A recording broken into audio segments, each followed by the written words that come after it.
Good morning, students. Today we are going to start our new lesson. But before giving the introduction of the lesson, let us learn something more important. Now, this is a world map. And here we can see so many colorful parts. These colorful parts are different countries. If we count all colorful parts, then its total is 195. Yes, you heard right. There are 195 countries in the world. Students, do you know India is the 7th largest nation of the world? I think the question might have been arise in your mind, which is the first largest nation of the world? So let's check out the answer. So the very first is Russia, second is Canada, third is China, fourth is USA, fifth is Brazil, sixth is Australia, and the last seventh is our country, that is India. So, India is a huge country spread over thousands of kilometers. The people living in the country are from different communities with a variety of cultural backgrounds. So these colorful parts represents our states. India has been divided into 28 states and 9 union territories. As we know that the whole country is governed by the central government. Each state has its own government. So let us start our lesson number 19 to know more about our state governments. India is the 7th largest nation of the world, extending over 3.28 million square kilometers.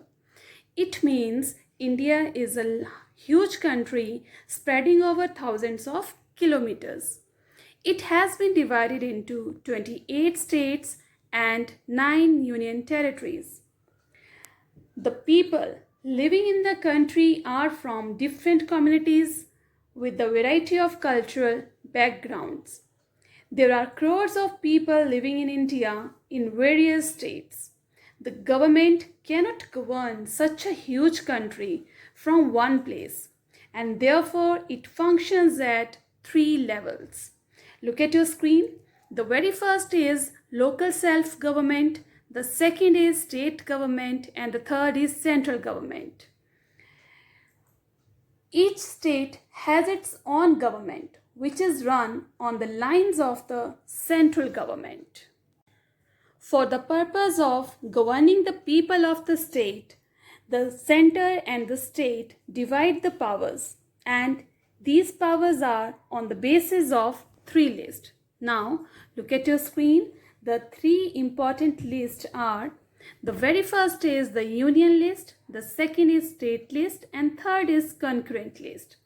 Now, union list includes 100 subjects. For example, foreign affairs, war and peace, railways, post offices. So these are the subjects which are under the union list. Second is the state list. It contains 61 subjects. And the examples of these subjects are local government, police, public health and sanitation, agriculture, forest. So these are the examples. And the last is the concurrent list.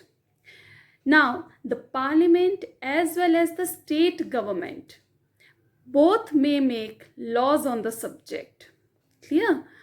So, the example of this concurrent list is agricultural land, marriage and divorce, transfer of property other than agricultural land.